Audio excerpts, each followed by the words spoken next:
마태복음 28장 1절에서 10절 우리 교독함으로 주님의 말씀을 듣도록 하겠습니다. 안식일이 다 지나고 안식 후 첫날이 되려는 새벽에 막달라 마리아와 다른 마리아가 무덤을 보려고 갔더니 큰 지진이 나며 주의 천사가 하늘로부터 내려와 돌을 불러내려 그 위에 앉았는데 그 형상이 번개 같고 그 옷은 눈같이 익어늘 제자들이 그를 무서워하여 떨며 죽었다는 것 같이 들었더라. 천사가 여자들에게 말하여 이르되 너희는 무서워하지 말라. 십자가에 못 박히신 예수를 너희가 찾는 줄을 내가 아노라. 너희를 믿지 않고 그가 말씀하시던 대로 살아나셨느니라. 와서 그가 누우셨던 곳을 보라. 또 빨리 가서 그의 제자들에게 이르되 그가 죽은 자 가운데서 살아나셨고 너희보다 먼저 갈릴리로 가시나니 거기서 너희가 배우리라 하라. 보라 내가 너희에게 일렀느니라거늘. 여자들이 무서움과 큰 기쁨으로 빨리 일어나나 제자들에게 알리고 다른 데들었되 예수께서 그들을 만나 이르시되 평안하냐 하시거늘. 여자들이 나아가 그 발을 붙잡고 경배하니 예수께서 이르시되 무서워하지 말라. 가서 내 형제들에게 갈릴리로 가라 하라. 거기서 나를 보리라 하시니라. 아멘. 네, 오늘은 이제 주일입니다. 우리가 왜 주일날 예배를 드리느냐? 구약에서는 안식일이라고 했을 때 토요일을 얘기해요. 그러니까 유대인들은 지금도 예수님의 부활을 자기들과 연관이 없기 때문에 그들은 토요일, 안식일로 지키죠. 그런데 우리는 주님이 부활을 주일날 하셨다고 하여서 특별히 또 그런 것과 함께 동시에 초대교회 때 안식일을 지키던 회당에서 기독교인들, 그리스도인들이 축초를 당하면서 그들이 지켰던 게 주일입니다. 그래서 우리가 주일날 예배를 하는 건 부활을 기념하는 날로서 우리가 주일을 매주 지킨다고 생각하면 좋습니다. 네, 요즘 이제 서울시에서 어떤 일이 있죠? 보궐선거를 하고 있어요. 그래서 뭐 어제 엊그저께 또 수요일날 합니다. 근데 사실 선거철이 되면 이 사람들의 본연의 모습이 나옵니다. 뭐냐면 예를 들면 어떤 정치인들, 뭐 특정한 사람이 아니에요. 어떤 정치인이 나와도 항상 일어나는 일이 뭐예요? 전에 있던 일을 기억을 못해요. 왜 웃으시죠? 저도 잘 기억을 못하는데. 네. 그런데 그게 뭐냐면 정치인은 어떤 시대에 따라 자기의 이제 불리하거나 아니 불리하지 않거나에 따라서 말을 바꿉니다. 그런데 여기에 또 반응하는 사람들이 누구죠? 또 언론도 마찬가지예요. 언론도 어떨 때는 이런 얘기를 막 어떤 사람에 대해서 막 이렇게 뭐라고 하다가 또 갑자기 그 사람이 잘 되면 막 칭찬을 해요. 그러니까 정치도 그렇고 언론도 마찬가지고. 그런데 소위 얘기하는 이제 유권자, 선거권을 갖고 있는 우리는 또 어떤가요? 어떨 때는 이 사람을 막 좋아해서 뭐 저쪽 당을 찍는다는 둥 그러다가 또 갑자기 자기 삶이 불리해지면 어떻게 해요? 또 바뀌어요. 우리가 보고 있는 건 뭐냐면 사람이라는 것, 즉 제가 선거체리가 하는 그냥 어떤 그 특정한 시기를 맞이해서 우리가 보는 게 뭐냐면 사람은 변하는구나. 사람은 일관되지 않구나. 대부분의 사람들은 그래서 영원한 진리를 말에 담는 게 아니라 순간적인 자기가 판단하는 기준에 따라서 항상 말을 하는구나라는 걸 알게 되죠. 그런데 오늘 제가 소개하려고 하는 이 사람은 그렇지가 않습니다.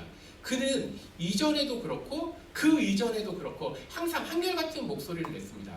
심지어 이 사람은 자기의 죽음 그리고 그 과정, 심지어는 부활할 것까지 일관된 목소리를 내었습니다.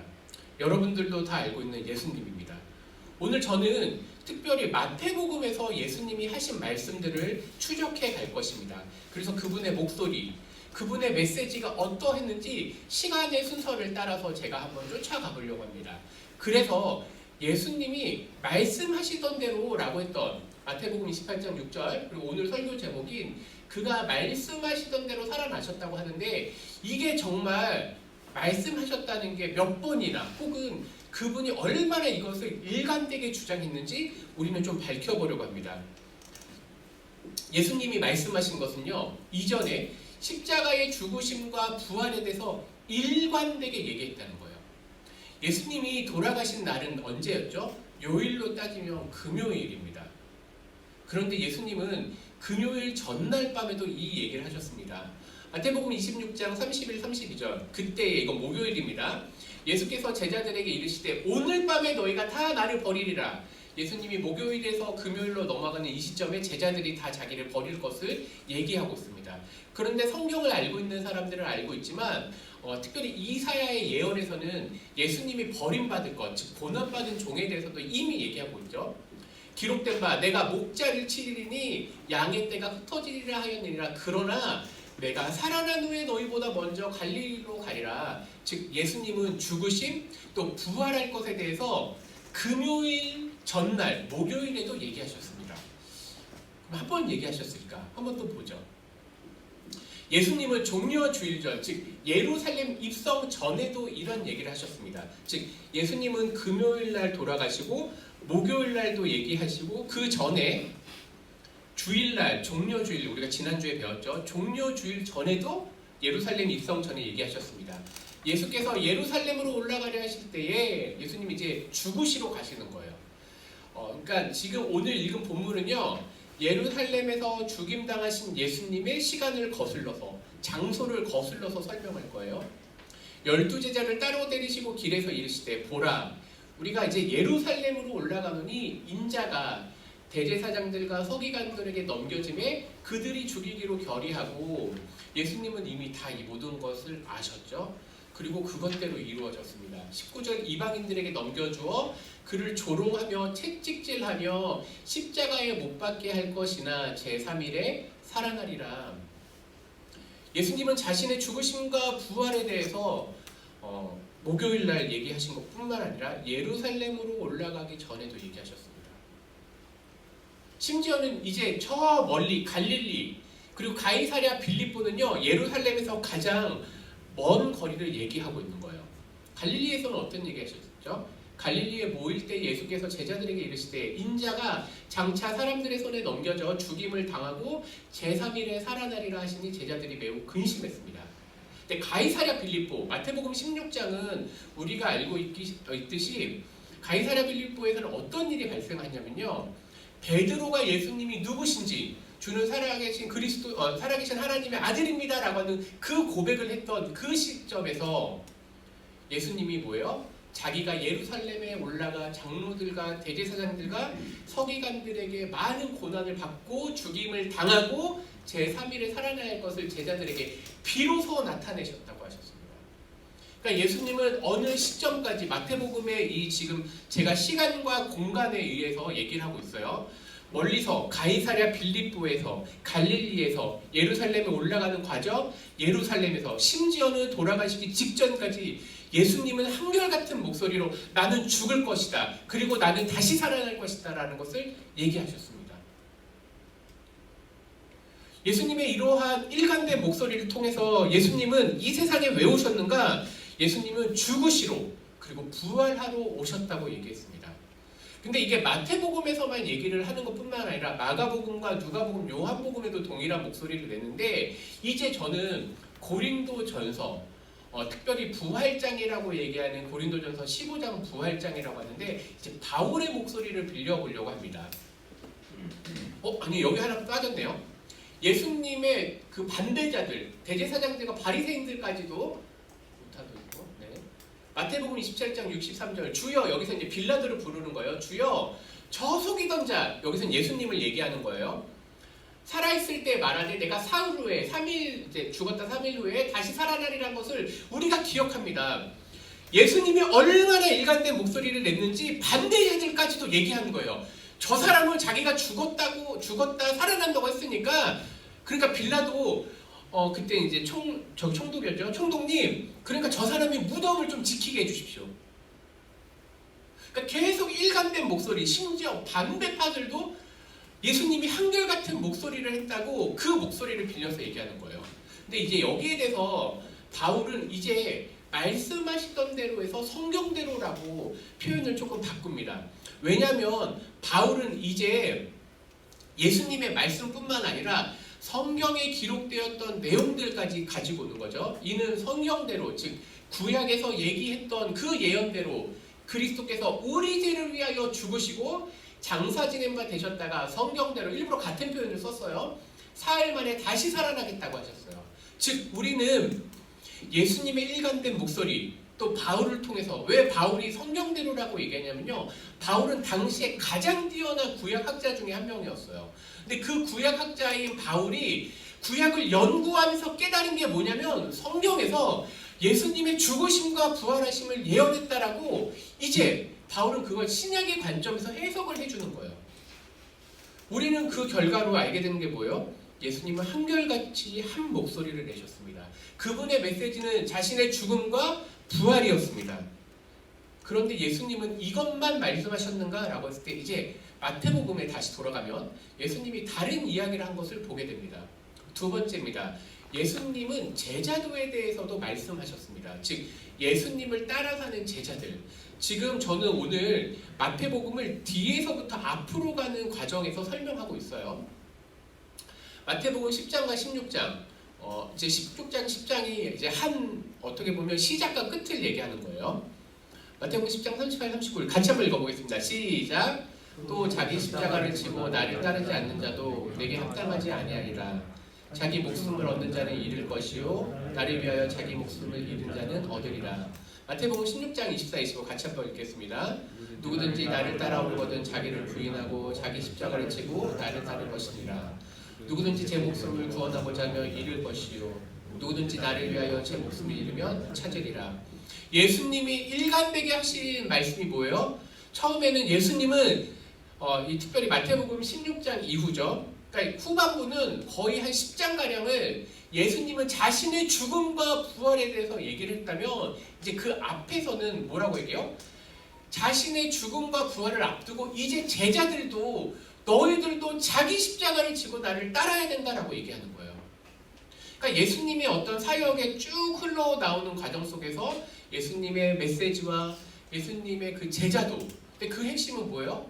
죽음과 삶이에요. 제자들에게도 얘기하는 게 뭐냐면 자기 십자가를 지는 것, 그게 바로 산다라는 거예요. 예수님의 마태복음 메시지는 우리들에게 주는 게 무엇이에요? 어떤 게 참 삶이고 어떤 게 참 죽음인지를 얘기해주고 있어요. 예수님은 십자가에 죽으셨지만 부활하셨습니다. 그런데 제자들에게 너희가 나와 같은 십자가를 지는 게 아니라 자기의 십자가를 지라고 얘기하고 있는 거예요. 우리의 십자가, 나에게 해당하는 그 십자가를 지고 예수님을 따라 사는 것, 그게 바로 죽음이에요. 그런데 예수님이 죽으셨지만 3일 만에 부활하셨던 것처럼 이제 고린도전서에서는 그 표현을요 이렇게 표현되어 있어요. 부활한 자들의 첫 열매. 이게 성경 이제 구약을 알면 좀 더 재밌긴 한데, 구약에서는 첫 열매를요 예수님한테 드리죠. 맥추절이나 이럴 때. 그때는 보리 추수를 해서 딱 첫 추수단을 제사로 드려요. 처음에 엄청 중요한 거죠. 근데 예수님을 뭐라고 표현하냐면요, 예수님이 바로 그 첫 열매라는 거예요. 이전에 나사로가 부활한 거는 예수님이 잠깐 살려주셨는데 아마 나사로는 죽었겠죠. 그런데 진정한 부활은 예수님이 첫 열매예요. 그리고 예수님이 그 제자들에게 하시는 말씀이 뭐예요? 너희들도 죽으라는 거예요. 자기 십자가를 지고. 그런데 예수님처럼 죽으라는 게 아니라 예수님의 십자가를 지는 것처럼 너희들, 우리들에게는 우리 십자가를 지고 따라가라고 얘기합니다. 그럼 예수님은 이런 메시지뿐만 아니라 무엇을 하셨는가? 이제 저희는 예수님은 어떤 존재인가에서 예수님은 무엇을 하셨는가로 넘어가고 있습니다. 세 번째는요, 특별히 예수님의 사역을 성경 마태복음은 세 가지로 압축해서 표현하고 있습니다. 마태복음 4장, 9장, 10장. 마태복음 4장 23절 같이 한번 읽겠습니다. 시작. 예수께서 온 갈릴리에 두루 다니사 그들의 회당에서 가르치시며 천국 복음을 전파하시며 백성 중에 모든 병과 모든 약한 것을 고치시니. 마태복음 9장 35절도 똑같은 목소리예요. 예수께서 모든 도시와 마을에 두루 다니사 그들의 회당에서 가르치시며 천국 복음을 전파하시며 모든 병과 모든 약한 것을 고치시니라. 마태복음 10장 1절. 예수께서 그의 12제자를 부르사 더러운 귀신을 쫓아내며 모든 병과 모든 약한 것을 고치는 권능을 주시니라. 이제 예수님의 메시지, 예수님의 사역에 대해서 이제 거슬러 올라왔는데, 마태복음의 핵심적인 내용이 무엇인지 우리는 세 가지로 정리해 볼 수 있어요. 마태복음은 오늘 메시지처럼 크게 세 가지 단락으로 나누어 볼 수 있습니다. 물론 이제 정확하게는 네 단락인데 처음에는 예수님의 탄생에 관련된 얘기를 하고요. 그 다음에 4장으로 넘어가면 예수님께서 제자들을 부르시는 사건이 등장을 해요. 예수님이 왜 이 땅에 오셨는가? 예수님은요, 제자들을 부르시기 위해서 오셨어요. 그런데 그 제자들을 부르시기 전에 예수님이 어떤 존재인지 세 가지 사역을 통해서 특별히 가르치시는 티칭의 사역을 하셨죠. 전파하시는 프리칭, 설교의 사역을 하시고 마지막에 백성들을 고치시는 힐링하시는 사역들, 이 세 가지를 가지러 오셨거든요. 그러니까 예수님은 이 세 가지 사역을 보여주는 거예요. 그게 마태복음 4장, 9장, 10장, 그러니까 큰 덩어리를 본문 자체가 보여주는 거예요. 예수님의 탄생, 그리고 예수님의 사역, 그리고 그 사역을 10장에 넘어가면서 자연스럽게 제자들에게 넘겨주시는 거예요. 예수님의 이 세 가지 사역을 제자들 너희들이 하렴. 그래서 제자들에게 권능을 주십니다. 근데 우리는 예수님이 권능을 주셨구나가 아니라 이제 역으로 다시 올라가 볼게요. 예수님이 왜 권능을 주셨어요? 자기 십자가를 지라. 예수님이 제자들을 부르시고 권능을 주신 이유가 자기 십자가를 지고 죽으라는 거예요. 예수님은 자신의 사역이 왜 왔는지에 대한 메시지를 처음에 들으면서 자연스럽게 그 사역의 핵심을 제자들에게 넘겨주십니다. 그러니까 제자들이 많이 등장을 하는 거예요. 제자들이 살아야 될 삶은 뭐예요? 십자가를 지고 가는 삶이에요. 근데 십자가를 지고 가는 삶이 무엇이죠? 마태복음 끝에 가니까 이제 앞으로 갈게요. 예수님께서 십자가에 죽으시고 부활하시는 그 사역. 제자들도 그리고 어디서든지 반대자들도 계속 동일한 메시지를 전했던 그 메시지. 예수님이 말씀하신 건 뭐예요? 십자가의 죽음과 부활. 그래서 마태복음을 읽는 자들로 하여금 우리들에게 하고 있는 메시지가 뭐예요? 예수님의 길을 따라오라는 거예요. 예수님이 죽으셨던 길로 너희가 자기 십자가를 지고 가라는 거예요. 그리고 예수님께서 부활하셨던 것처럼 아직 우리는 부활의 기쁨을 누리지 못하지만 예수님이 첫 열매되고 그 다음에 사실은 예수님께서 첫 열매라고만 표현하지 않았어요. 뭐라고 했어요? 맏아들, 첫째. 누구의 첫째요? 우리 모두의 첫째라고 얘기해요.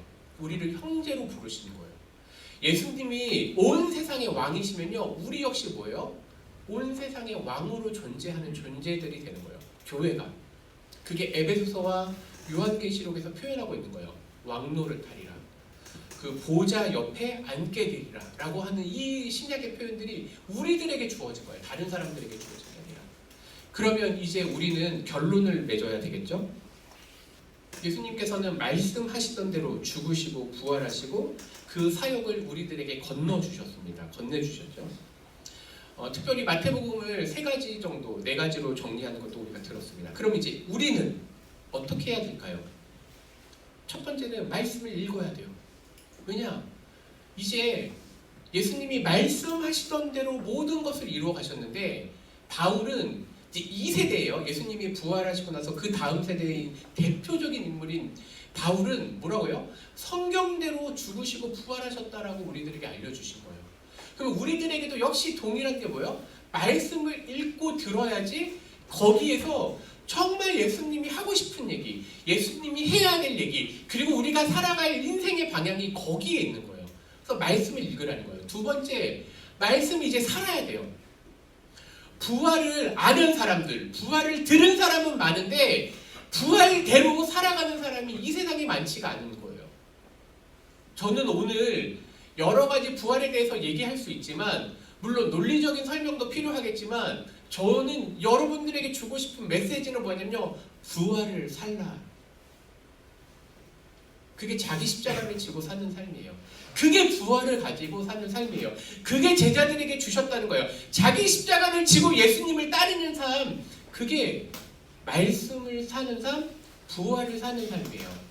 여러분들 인생의 목표, 여러분들의 삶의 방향이 어디 있나요? 그게 십자가고 부활이고 성경에서 알려주신 거예요. 저는 여러분들에게 모두가 목사가 되라고 얘기하는 게 절대 아니에요. 여러분들은 각자의 직업, 각자의 삶의 형편이 모두가 다를 거예요. 그리고 그 각자가 주신 꿈도 다 다를 거고 나아가서 활동하는 영역과 나라도 다 다를 거예요. 근데 거기에서 부활을 사시면 돼요. 목사님이 기대하는 거는 우리 친구들이 다양한 분야에 나가서 그 분야에서 부활을 사세요. 초두에 저는 그런 얘기를 했습니다. 선거철만 되면 말이 바뀌는 사람들이 너무 많이 등장한다. 그러면 반대로 얘기하겠습니다.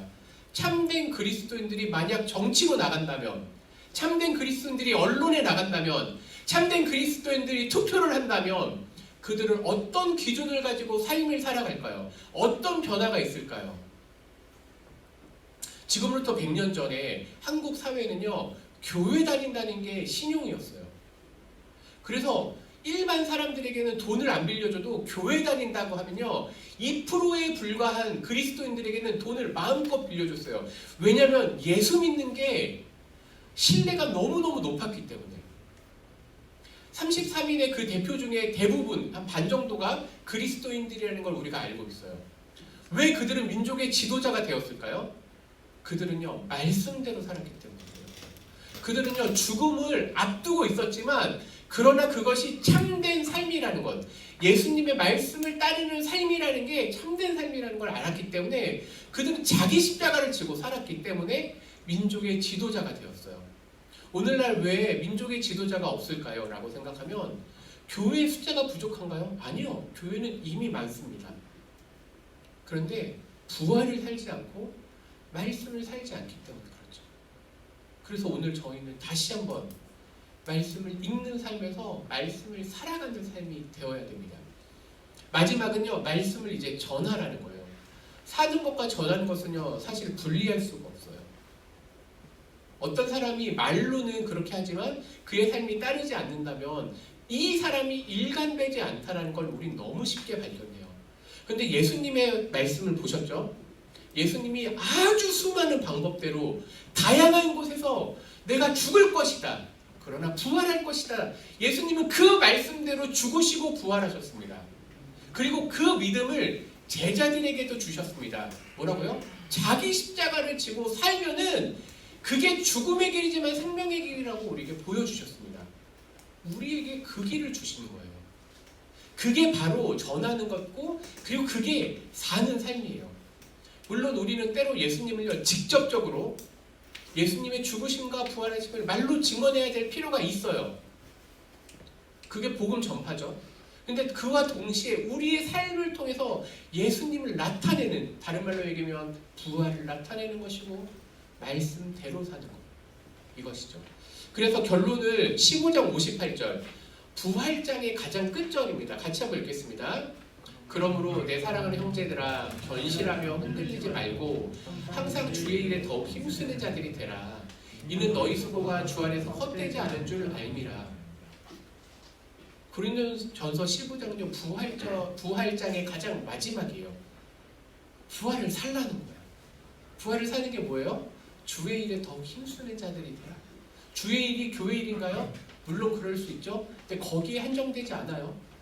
또다시 얘기하지만 우리의 삶, 가정, 학교, 직장, 거기에서 내가 충성되게 살아가는 게 주의 일이에요. 그 삶을 사세요. 그런데 주님은요, 그것을 다 아신다는 거예요. 너희 수고가 주 안에서 헛되지 않는 줄 알미라. 주님께서 아신다는 거예요. 그러니 자기 십자가를 지고 따르는 삶을 오늘 부활주의를 맞이해서 이 메시지를 전합니다. 우리 중등부 친구들, 또 저도 역시 마찬가지지만 부활을 살아가는 우리 모두가 되기를 간절히 바랍니다. 기도하겠습니다. 주님 감사합니다. 특별히 부활주의를 맞이하여 우리 삶 가운데 또 이 부활의 기쁨을 알게 하시고, 또 부활의 메시지가 성경 전체에서 드러났다는 것을 우리가 잘 알게 되었습니다. 이제 예수님의 그 부활이 우리들에게 주어진 것을 또 보게 됩니다. 예수님의 명령처럼 자기 십자가를 지고 사는 삶이 되게 하여 주시옵소서. 그것이 이 세상에서는 죽는 삶처럼 보이지만 그러나 그 삶이 영원한 생명의 길임을 우리가 또한 알고 있습니다. 성령 하나님, 우리 가운데 찾아와 주셔서 말씀을 읽게 하시고 깨닫게 하시고 또 그 말씀대로 살아가는 우리 모두가 되게 하여 주시옵소서. 예수님 이름으로 기도합니다. 아멘.